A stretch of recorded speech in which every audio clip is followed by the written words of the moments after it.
Mau cerita sedikit.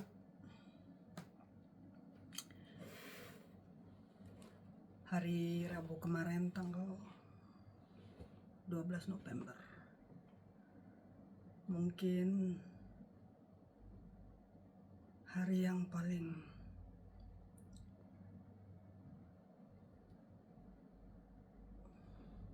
berat saya hadapi di sisa umur saya. Banyak hal sih yang berat, cuman mungkin kali ini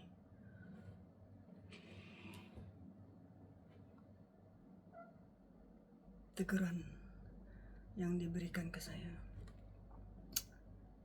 Jadi setelah subuh saya masih ngantuk sekali, jadi saya tidur. Terbangun itu karena mbak rumah datang, saya tetap tidur. Jadi saya bilang saya tidur, nanti kalau udah selesai bangunkan saya agar dia bisa pergi. Sekitar jam 9-an mbaknya selesai kerja, terus bangunkan saya, terus beliau pulang. Pada saat saya tidur itu ternyata ada beberapa miss call dari nomor yang tidak saya kenal, tidak pernah saya save. Jadi sudah bertahun-tahun ini, 2 tahun yang lalu semenjak saya pernah hampir kena scam atau tipu melalui handphone, tapi tidak jadi. Jadi saya tidak pernah mengangkat telepon yang tidak saya kenal. Gitu juga hari ini, hari Rabu itu saya nggak angkat. Cuman ternyata yang miss call itu dia WA. Saya pikir kalau orang WA itu berarti urgent. Biasanya gitu, ada telepon yang tidak dikenal, mereka kan WA memperkenalkan diri, kasih lihat profilnya, dia memperkenalkan diri. Kalau memang saya anggap ya perlu saya angkat, saya balas, angkat atau saya balas. Kalau tidak ya biasanya saya abaikan, tergantung WA-nya. Entah kenapa, mungkin karena baru bangun tidur, masih ngantuk, WA itu saya balas. WA itu berasal dari pajak, Dirjen Pajak. Biasanya memang ada WA dari Dirjen Pajak ke saya untuk mengingatkan tentang pelaporan pajak. Tapi biasanya kan di awal tahun. Nah ini di akhir tahun. Saya kira mungkin ini berkenaan dengan pelaporan pajak final saya, karena saya sudah tidak bekerja lagi, sehingga saya perlu melakukan update data penutupan NPWP karena saya sudah tidak bekerja lagi. Jadi WA-nya saya balas karena saya lihat ada hal yang salah terhadap data saya. Ternyata itu pancingan agar saya membalas WA tersebut, dan saya masuk perangkap. Setelah saya WA, orang ini telepon untuk segera melakukan update data pajak saya karena ada perubahan data terhadap data tersebut. Jadi mereka ada kayak WA surat pemberitahuan gitu, dari ada kop pajaknya, ada barcode-nya, ada yang penanggung jawabnya, lengkap lah, meyakinkan sekali. Dan saya ditelepon dan saya angkat.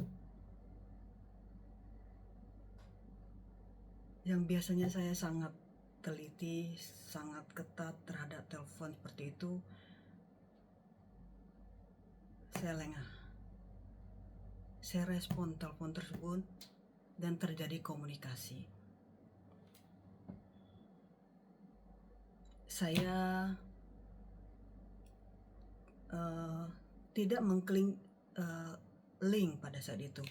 Cuman yang telepon ini minta izin agar saya minta izin untuk melakukan sharing screen, video call awalnya.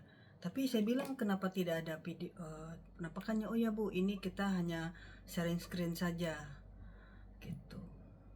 Sharing screen, isi data, dan terus saya harus masuk ke Chrome, mendownload aplikasi pajak Cortex, dan saya masuk di situ. Disitulah mulai bencananya. Data saya rubah, dipandu oleh mereka. Saya klik, dan saya tiba-tiba diminta untuk bayar materai 10.000. Saya bilang, kok ada materai? Biasanya saya update apapun tidak perlu. Oh ya Bu, sekarang kita harus ada materai.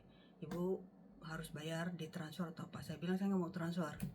Saya bayar pakai GoPay aja, atau saya pakai OVO atau Shopee. Dia bilang nggak bisa Bu, kita belum bisa aplikasi ini, tapi harus transfer. Saya pikir ya udahlah, cuma 10.000. Oke deh, saya transfer. Jadi saya pakai mobile banking. Sebenarnya pada saat itu saya udah curiga, tapi saya abaikan feeling saya. Jadi saya buka mobile banking saya. Di situ saya bilang, insting saya udah bilang, ini sharing screen, berarti dia bisa melihat password saya dan username saya. Tuh saya keluar, tuh dia bilang, ibu kenapa keluar? Tuh berarti dia bisa melihat mobile banking saya. Saya nggak berani deh, saya bilang gitu. Saya harus pakai ini. Cuman dia nggak tahu, dia berhasil membujuk saya. Dan mobile banking ini adalah rekening yang punya dana yang terbesar. Kesalahan saya itu adalah menggunakan mobile banking di mana dananya cukup besar di rekening ini. Ada 4 rekening dalam mobile banking ini di satu bank. Saya mencoba untuk protect password, saya sembunyikan. Pada saat saya klik mata itu tertutup tapi kebuka. Terus saya bilang kenapa kebuka? Terus saya klik kebuka malah ketutup. Mungkin ini trik mereka agar saya membuka. Jadi kalau saya buka dilihatnya seperti tertutup, tapi kalau sebaliknya kalau tertutup itu terbuka bagi mereka. Jadi password saya sama username saya terbukalah di layar mereka mungkin ya. Dan saya melakukan transfer 10.000. Tidak lama kemudian handphone saya langsung di hijack mereka, tidak bisa saya gunakan apapun. Layarnya semua tertutup dan terputar-putar. Saya keluar juga tidak bisa, kembali ke home juga tidak bisa, bahkan handphone saya tidak bisa saya matikan. Di situ saya sudah curiga, Mbak menipu saya ya. Dia bilang, oh tidak Bu. Jadi sepanjang proses itu, saya berkomunikasi dengan penipu tersebut, perempuan namanya Suci, dan dia bisa bahasa Banjar, mengerti bahasa Banjar tapi tidak bisa mengucapkan. Dia mengaku dari Singkawang, baru 1 bulan di Tanjung Tabalong, Kalimantan Selatan sebagai petugas pajak di Tabalong. Memang pajak saya terdaftar di Tabalong, Kalimantan Selatan karena dulu saya kerja di batubara dan saya tidak rubah sampai sekarang. Jadi di situ saya udah sadar, Mbak nipu saya. Saya bilang, Mbak nipu saya, berarti Mbak sekarang lagi menguras rekening saya. Oh tidak Bu, dia mencoba untuk berkir. Saya punya anak, saya harus menghidupi, saya gini. Saya belum sikat gigi, saya belum mandi, masih pakai baju tidur. Saya lari ke atas, ngambil dompet, KTP. Saya langsung ngambil kunci, sambil telepon, saya nyetir ngebut-ngebutnya ke bank terdekat karena saya tidak bisa telepon. Karena handphone saya tidak bisa saya kendalikan sama sekali. Sepanjang perjalanan di mobil tersebut, baik saya dan penipu itu semuanya bersandiwara. Saya bersandiwara bahwa saya sedang memanggil teman saya di Tanjung Tabalong untuk mengecek keberadaan mbak tersebut, namanya Suci. Saya pancing dia di lantai berapa, di ruangan berapa, nomor pegawai dia sebutkan sepanjang perjalanan itu. Dan sepanjang perjalanan itu notifikasi rekening saya keluar sekitar 2 kali. Dan saya tidak tahu nominalnya berapa karena saya tidak bisa mengklik pada saat notifikasi itu muncul. Karena layar saya benar-benar dihack oleh mereka. Sampai di bank saya langsung minta tolong, mengabaikan antrian. Saya langsung, Pak, tolong saya ke CS. Saya lagi di hijack dan ini penipunya. Jadi handphone itu didengar oleh petugas bank dan satpam. Petugas bank mencoba segera membuka aplikasi dan segala macam, tapi ternyata menutup rekening perlu waktu yang begitu lama. Memblok rekening perlu waktu yang begitu lama di bank NISP, OCBC NISP. Sehingga kecepatan mereka untuk memblok rekening saya itu kalah cepat dengan mereka menguras rekening saya. Pada saat di bank itu, saya hanya bisa istighfar. Saya tidak menangis. Saya hanya istighfar. Astagfirullah, astagfirullah, astagfirullah. Saya hanya bisa menyebut salawat Nabi dan memasrahkan semuanya kepada Allah. La haula wala quwata illa billahil azim. Di depan CS, semua petugas bank berkemudian saya untuk membantu saya. Pada saat mereka berhasil menguras 2 rekening lagi berhasil di stop oleh bank. Disitulah mereka langsung menormalkan handphone saya dan memutuskan komunikasi. Handphone saya kembali normal, layar kembali normal, semuanya kembali normal, dan 2 rekening saya mereka jebol, sementara 2 lagi terselamatkan oleh petugas bank. Nilainya cukup fantastis, karena saya sudah bercita-cita usia 50 tahun saya akan pensiun. Dan sepanjang saya bekerja dari tahun 99 sampai 2024, saya tidak lelah untuk menabung dan berinvestasi untuk masa tua saya, sehingga tahun 2025 pas saya umur 50 tahun saya sudah tidak perlu bekerja lagi. Dan uang yang saya alokasikan untuk biaya hidup selama 2 tahun ke depan berhasil dikuras oleh penipu, komplotan penipu cyber hanya dalam waktu 20 menit. Sementara saya harus mencari uang tersebut hampir 25 tahun.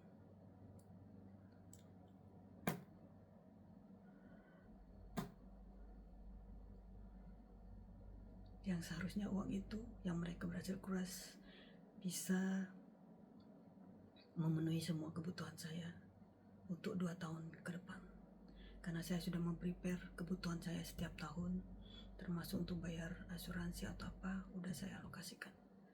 Sehingga di tahun ketiga saya baru mencairkan alokasi untuk biaya hidup saya di tahun keempat. Dan mereka menikmati uang tersebut hanya dalam 20 menit.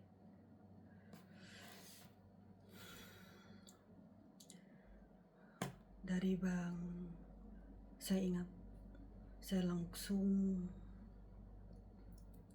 memblokir, saya langsung ke bank sebelah, plat biru pemerintah.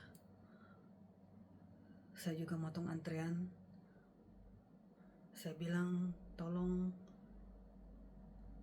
cek rekening saya dan saya blok, karena saya barusan di scam atau di phishing 1 jam yang lalu. Dan setelah dicek di bank biru, rekening saya aman. Dan saya minta mobile banking saya untuk di hold semua, diputus semua, Jadi sampai per hari ini saya tidak punya mobile banking sama sekali untuk semua bank account saya. Saya juga ke bank yang plat hijau pemerintah juga saya blok. Ini langsung saya ganti semuanya, semua saya ganti. Dan harus saya kembali ke basic, saya menggunakan ATM. Saya tidak akan berani lagi menggunakan mobile banking, menggunakan handphone terutama. Dari bank, tanpa mandi, dengan pakaian tidur, bahkan tanpa sikat gigi, saya tidak peduli dengan penampilan. Saya ke polsek terdekat di daerah Cibubur, saya ke polsek Jati Sampurna.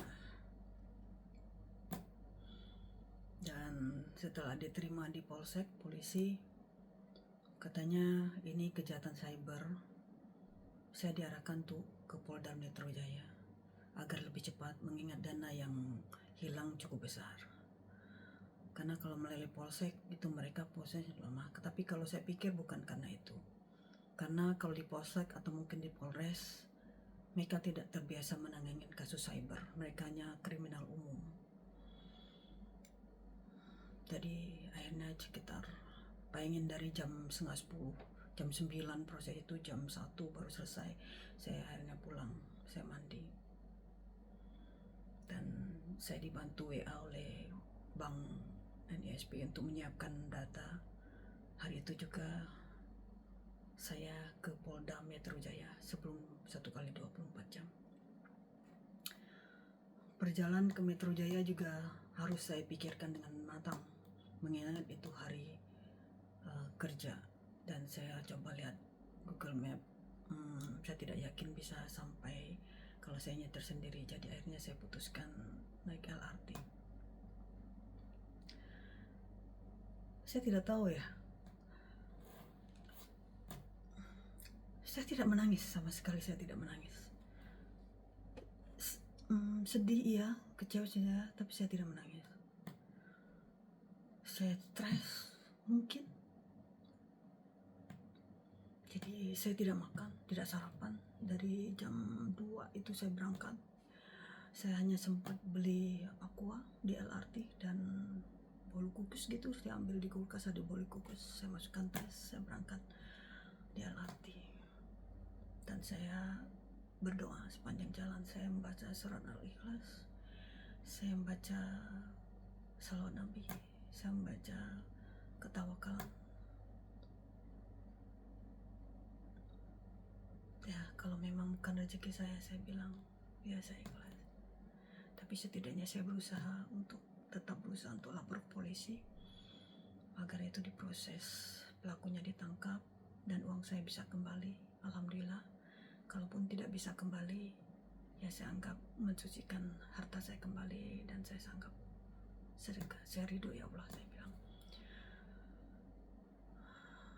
Saya tidak berani membuka data di handphone, tapi perjalanan LRT saya stop di Kuningan City kalau nggak salah. Saya merasa saya butuh hiburan. Jadi akhirnya saya beranikan untuk membuka data. Dan saya buka handphone. Saya buka Instagram. Dan apa yang saya lihat?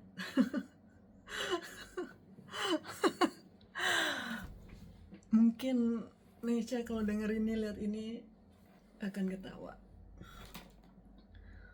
Saya melihat Instagramnya V BTS, Kim Taeyong, dan semua kesedihan saya langsung hilang. Melihat wajahnya V, Kim Taeyong, yang tadi saya pucat pasi mungkin stres, di LRT itu saya senyum, saya tertawa. Tidak tahu kenapa V bisa membuat saya melupakan masalah yang begitu besar hari ini. Dan saya bersyukur dalam 1 bulan ini mengenal BTS, dan terutama mengenal V atau Kim Taeyong BTS serta Jungkook. Sepanjang LRT saya melihat Instagram dia, saya lihat foto-foto dia atau lihat link dia atau hashtag tentang dia, saya bahagia, saya senang, seolah uang saya itu nothing. Dan saya ingat dia bilang, it's nothing, it's not big deal. Kalau kamu jatuh, bangkit kembali. Kalau selama kamu punya kaki, kalau kamu merasa itu punya masalah, hadapi dan lewati. Karena itu semuanya nothing, it's not big deal.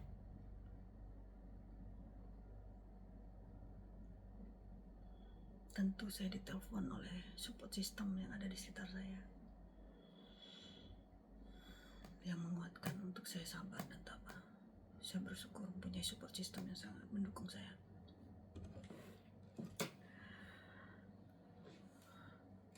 Dan saya turun di Kuningan, saya langsung naik taksi dari Vietnam, apa yang warna hijau, saya lupa namanya.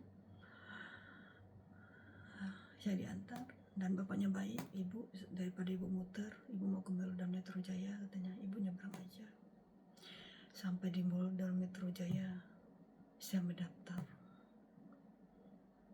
di pelayanan terpadu SPKT, kalau nggak salah ya, SPKT, SPTK, saya lupa, Satuan Pelayanan Terpadu, SPKT kalau nggak salah ya. Saya daftar antrian F31 dari jam 4 sore. Ternyata saya baru dipanggil tuh jam 8 malam. Jadi 4 jam saya menunggu di sana. Sambil menunggu saya ajak banyak ternyata kejahatan cyber di Indonesia. Ada encik-encik semangko udah tua, rambutnya udah bun semua. 2 kali dalam 1 bulan ini, katanya dia 2 kali kena cyber dengan nilai yang cukup fantastis juga, ratusan juta. Sama seperti saya, melalui Bank BCA lewat link Shopee, karena enciknya suka belanja di Shopee. Jadi dia ditelepon oleh orang yang mengaku dari Shopee untuk melakukan update data, dan enciknya turutin, dan ternyata uangnya di BCA hilang ratusan juta hanya dalam tempo 15 menit. Dan dia lapor ke Polda. 2 minggu kemudian dia dicyber lagi dengan nomor rekening yang sama dan melalui Shopee juga. Tapi sayangnya uangnya tinggal sedikit katanya, sisanya cuma 3 juta. Jadi 3 juta pun juga dikuras oleh penipunya. Kasihan. Saya yakin itu adalah uang untuk masa tua mereka. Dan itu dia dicuri oleh orang yang malas, yang hanya duduk di belakang komputer dan meja, yang tidak mau meneteskan keringat dan mencurinya begitu aja. Saya juga, saya mencari uang itu dengan halal, dengan keringat saya, dengan air mata saya, dengan stres, dengan tidak tidur,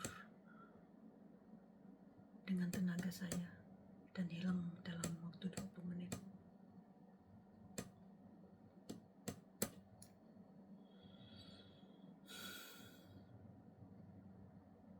Yang ingin saya sampaikan sekarang adalah ada 2 hal. 1, jangan pernah mengangkat telepon yang tidak kita kenal, apapun itu alasannya. 2, jangan pernah membalas handphone WA yang tidak kita kenal, abaikan.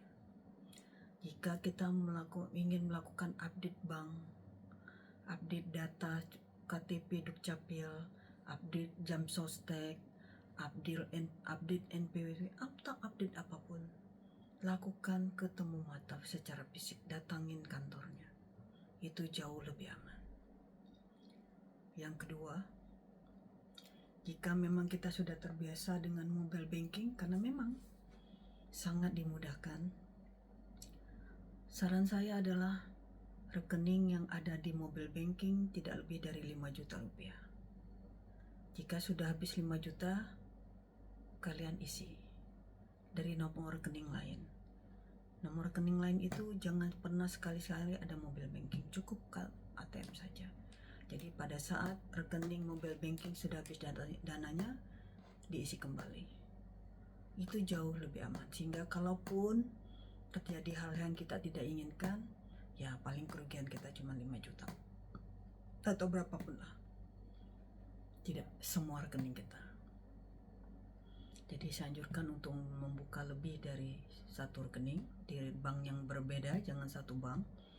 Kesalahan saya adalah di NISP saya punya 4 rekening. Dan dananya kalau digabung tuh besar sekali. Untung, masih ada untungnya. 2 rekening tuh terselamatkan, 2 rekening lagi tidak terselamatkan. Jadi kalau kita harus punya 2 rekening, beda bank, sehingga satu kita buka mobile banking. Kalau kita mobile bankingnya juga diatur maksimal transfer berapa, sehingga kalau terjadi hal-hal yang kita tidak inginkan, ya setidaknya kita sudah melimit batas kehilangan terhadap rekening tersebut. Dan kita masih punya banyak waktu, 1 kali 24 jam untuk menelpon call center bank atau datang ke bank untuk memblokir rekening tersebut, sehingga tidak habis dalam sekejap atau di hari yang sama.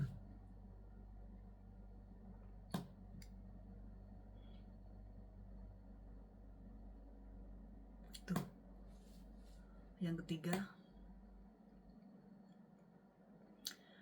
kalau kita punya rekening, anggaplah kita punya rekening misalnya 100 juta atau 10 juta.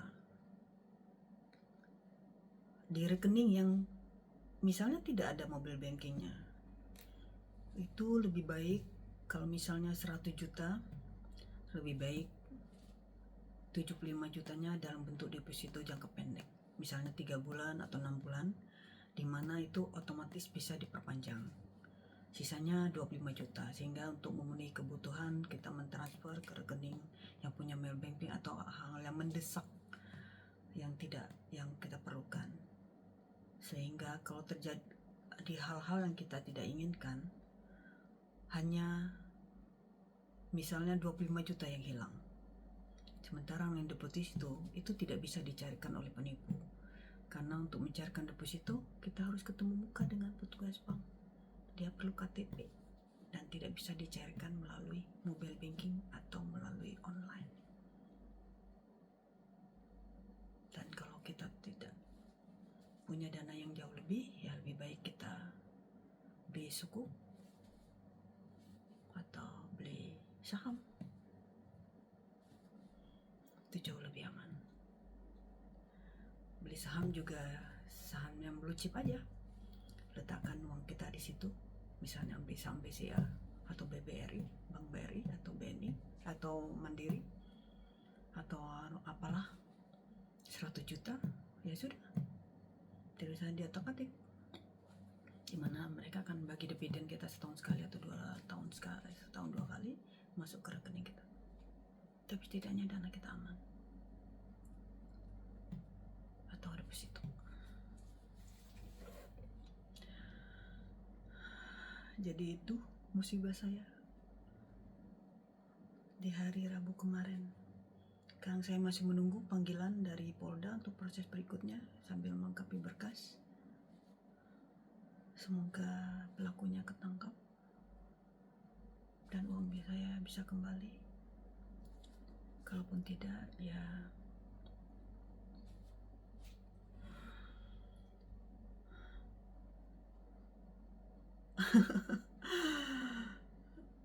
berarti saya harus mencairkan dana tahun ketiga saya untuk memenuhi kebutuhan saya di 2026. Jadi apa yang kita rencanakan di tengah jalan bisa berubah, dan kita harus siap dengan plan B dan plan C. Itu kenapa saya selalu punya banyak plan dalam hidup saya, karena kita tidak pernah duga musibah atau hal-hal atau tantangan yang akan kita hadapi.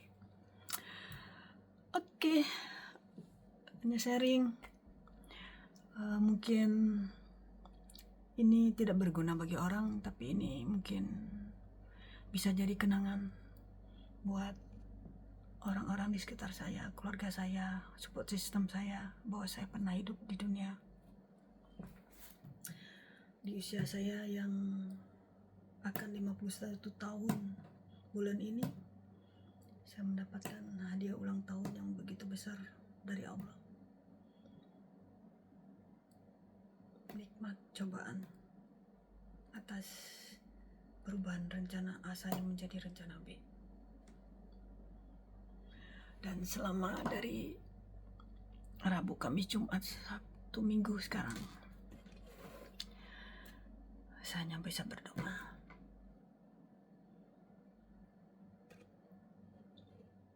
Kepada Allah, Tuhan saya, dan yang paling membuat saya lupa atas kesialan saya atau kebodohan saya atau kelengahan saya adalah saya mendengar lagu-lagu